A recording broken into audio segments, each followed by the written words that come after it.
All right, so one of the questions that I had was on passing the guard, no-gi, closed guard specifically. So let's go ahead and just go down. So the problem right now, especially if you're a person that does a lot of gi, we're actually getting grips and etc. because these are our anchor points to our partner. Problem is though, no gi, you don't actually have that. I'll slip off. So to pass the guard, the first thing that we have to actually establish again, posture. So if you look, and I'll just move for the camera right here. If I'm right here and I'm hunched over this way, where I'm putting a curve within the spine, pull your knees forward. Just pull forward. It brings me down.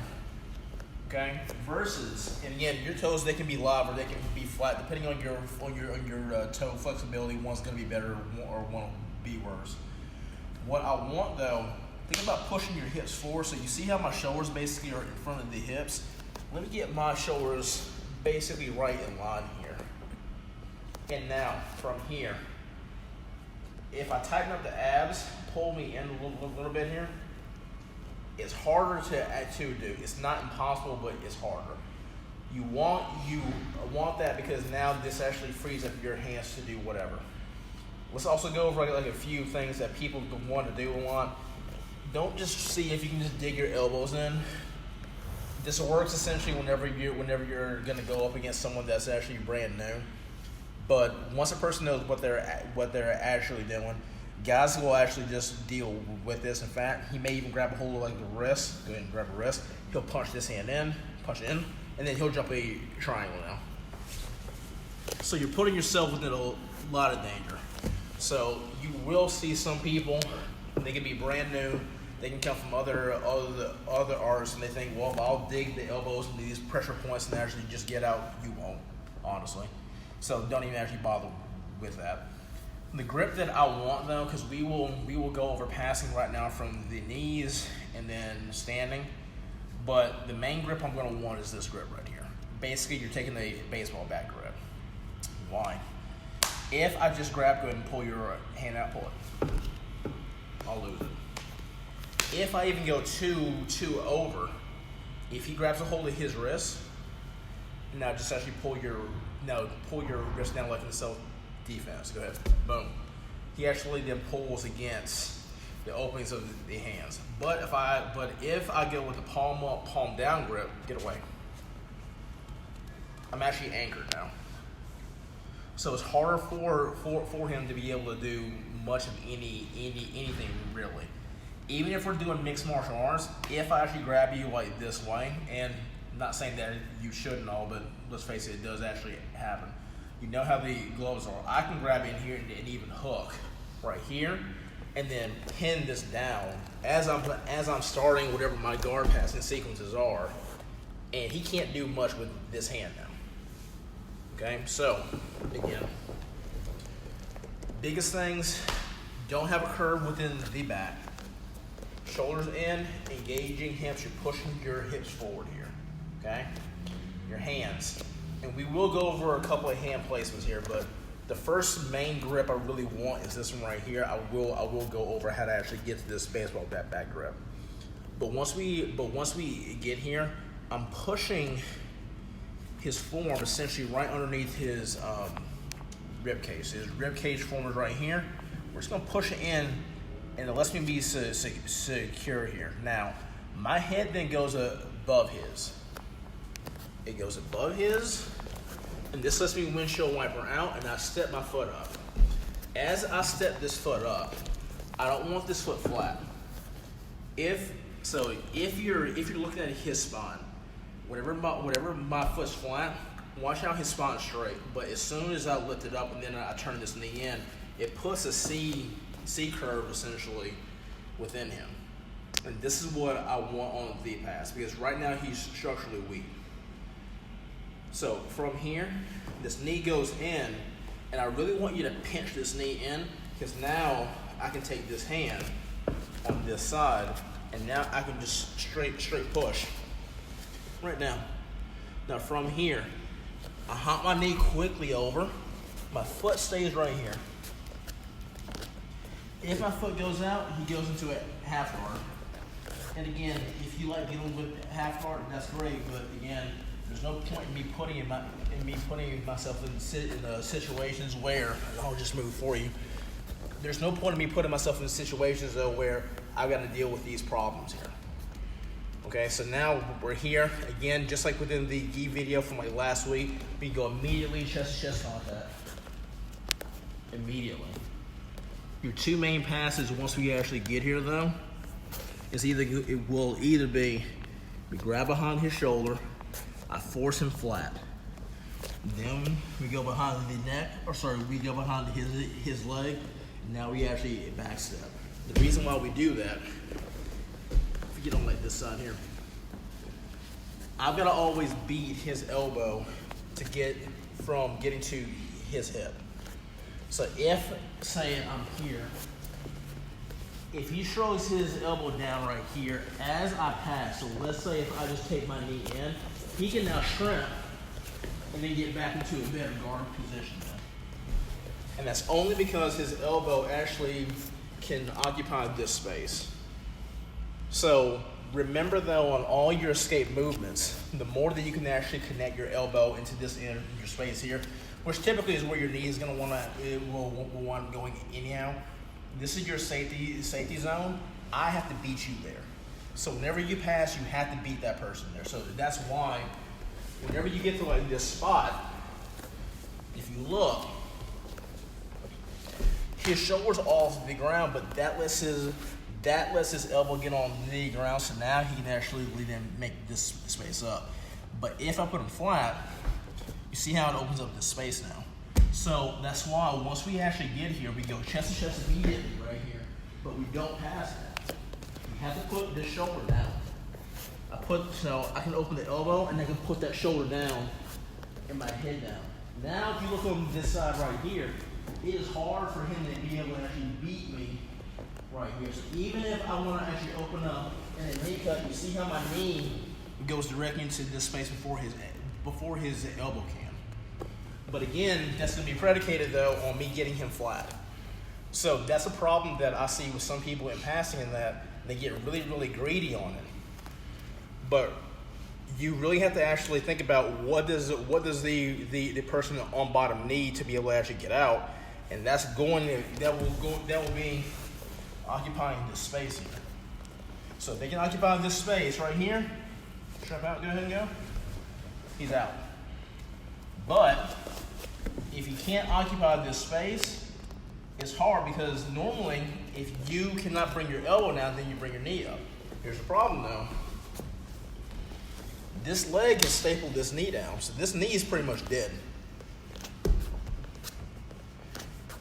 You know, it's dead. So, but his elbow can move though. So if I'm really, really hell bent on just making a pass happen, and then I come out this way, his elbow's there, he can get his knee now back in, the guard happens, and then people are like, crap, I thought I was gonna actually pass here. The reason being, you didn't occupy this space. So this is where the landing zone has to actually be at if you want to just do the chest-to-chest knee cut. However, if you don't actually feel that you have the dexterity or you have the mental fortitude, whatever, to actually just think about that, I still want to get the person flat.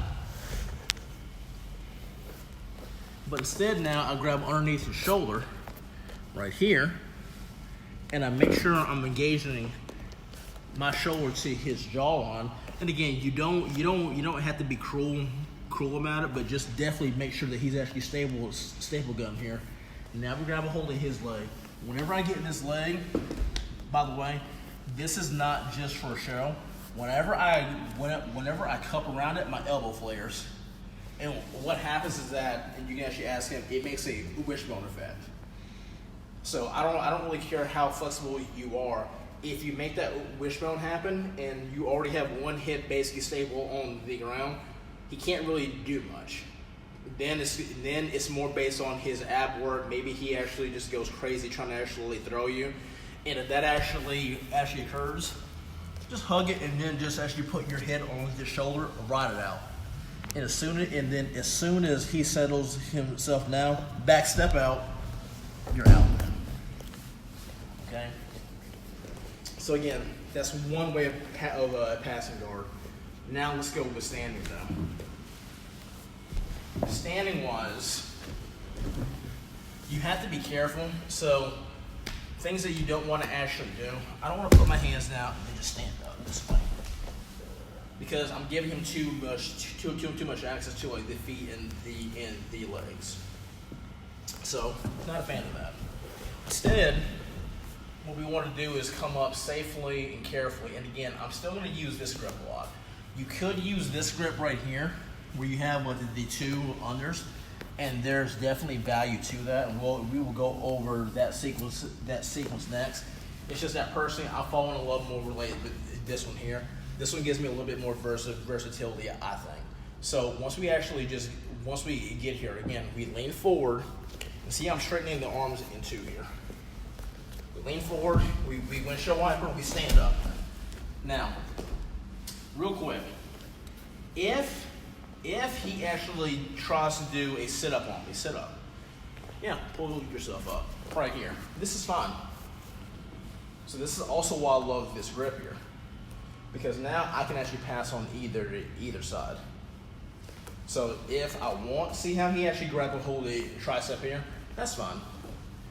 If that happens, I'll take my left hand then out, and it goes onto his knee. And now we just shake. Okay, because again, I'm doing essentially a deadlift here. So whenever you stand, you don't want to have that curve within your back. Just like if you're going to deadlift 300 pounds, if you have a curve within like the back, the force then goes towards the middle of your back then. You will get back problems then. So instead, just like on like a proper deadlift, when we come here, because I'm picking him up here, not here. Once I actually step up, hips engaged, we're up right here. If he comes up with me, pick up this side. I'll pick this side right now here. We come right here, and I'll watch this foot though. Take a slight step back, we just shake. We open up, we come right back down. You know what to do after you're from here.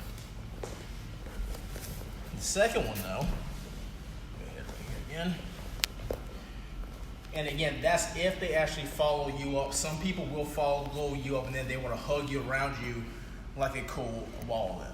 So that's when you usually start doing the shake on the hips. If they don't follow you though,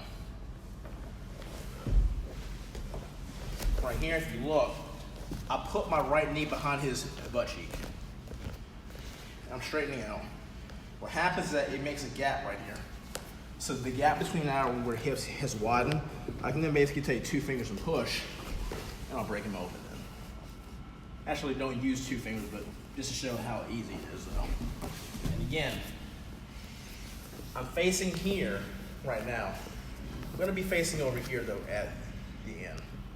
Because if you look right now, his legs are pretty clamped around my hips, so there really isn't a lot of gap here. But once we go 1-2, forward, stepping out right here, you see how the gap widens now.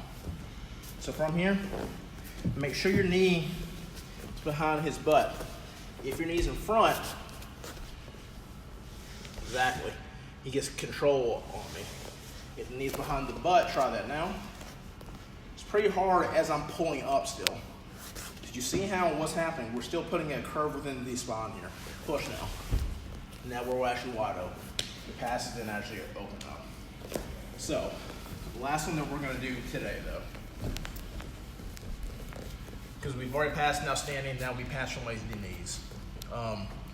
We got to have ways to actually get there. So, well, actually no. Let me actually show like one more hand positioning, and then I'll show how to actually get there though. So the other one is, if we have our hands in the biceps. Now, if you put your hands in the biceps, you don't want special attention to actually be here.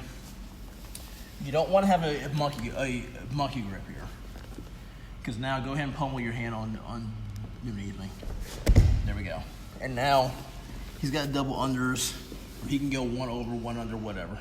So instead, we want right here. right here. And my elbows, they twist down. Now go ahead and do that. It's harder. And as he's doing this, I'm gonna act like a cat. I'm stretching myself right back out. And if you pay attention, when he has his guard closed, you see how there's a gap right here? This gap essentially lets him keep his guard closed effectively. But what I'm doing, whenever I'm gonna go back, I'm getting my low back and butt towards his feet. That's what starts the whole opening up the sequence here. Okay, so again, we'll be here, I'm gonna close it up. Again, you can either go here, or my personal favorite, I like going here, thumbs up. Right here, elbows down. Even if we're talking about mixed martial arts, he can't really punch me worth the crap here. And as this is actually occurring again, my head goes in the middle. We're walking back 1, 2. You should be walking back to where you feel like you're really assaulting his ankles here. Let's go ahead and close your ankles a little bit higher. I'll leave that now. There we go. That's fine. So from here, one knee goes into his butt cheek now. One leg comes up. The opposite side of where his leg comes up, that hand then slides back towards his rib cage. Now the opposite goes here. Now we push ourselves back again. And look how the elbows actually come in now. It's not because I'm trying to actually elbow in on like his thighs so much as I'm making a wedge, and he basically feels how it's actually pushing him out. This leg right here is bent. Reason being, it lets me just slap my forearm actually in, and I'm cupping his hip, and we just barely open up. And if you look, my arms are basically safe, so he can't get a triangle on me. He can't arm bar me. There's no space for him to get an arm drag either. I'm pretty safe here. From here, you can pass however you want, but again, I'm probably just gonna go a 1, 2, and just go back to this staging area. Whenever you're doing whatever your passes are, and it doesn't matter if you're doing leg drags, body lock passes, etc. If possible, try to have what I like to call reference points, where it doesn't matter how great a person's guard is. I know that if I can get to like this spot, I'm pretty safe. So me having that one knee over, my other knee up, right there, I feel like that's a really good staging point for passing. So most of my passes, gi or like no gi, I really try to force you to like that spot. Now, last piece though. Whenever it comes to me getting this grip, people will not just give you this grip. They won't. So because of that, what I'll typically will do, I said earlier, I don't make a cupping grip like right here, but I will, because now go ahead and start defending against it. He literally gives me what I want. So you saw that. So pay like attention on this hand. When he comes on your knees, I can just slide up and grab, and now I feed it, and now we go 1, 2. From here, you do whatever the heck you want to. If he were to go with his hand over, so like, yeah, right here, that's fine. Look, I still feed it. We go 1, 2, 3. The hand that's nearest his wrist, I always want that to be palm up, and then this one palm down. That just seems more natural than like this one here. So we always want to go 1, 2. So that's like your general feed. Don't worry about just grabbing it and then pulling it, because pull back. That'll be what actually happens. Put your hands somewhere near from his shoulders to his biceps. Even here, what's he gonna actually do? He'll palm it underneath. 1, 2. That's your feet. From here, again, look how I'm rolling the elbows in, and the knuckles are then gonna go forward. Then we're in. Windshield wiper, now we're actually pinching in, and now you start going. It doesn't matter if you're standing or if you're passing on your knees then. So tomorrow, what we'll do is we'll mainly focus in on the single leg application with the gi, because that does change up just a little bit versus if you were wrestling no gi, as to how to actually get in there, different controls and different ways of actually doing a finish. What we'll probably also do though, next Wednesday, we'll probably do a question and answer session there for that 20 minutes. So if you guys have questions, go ahead and actually start thinking about them now. And next Wednesday at 11:30, we'll go ahead and we'll start whatever questions that you guys actually have. I'll try my best at actually answering them. All right. Otherwise, talk to you guys later and see you guys tomorrow. Bye.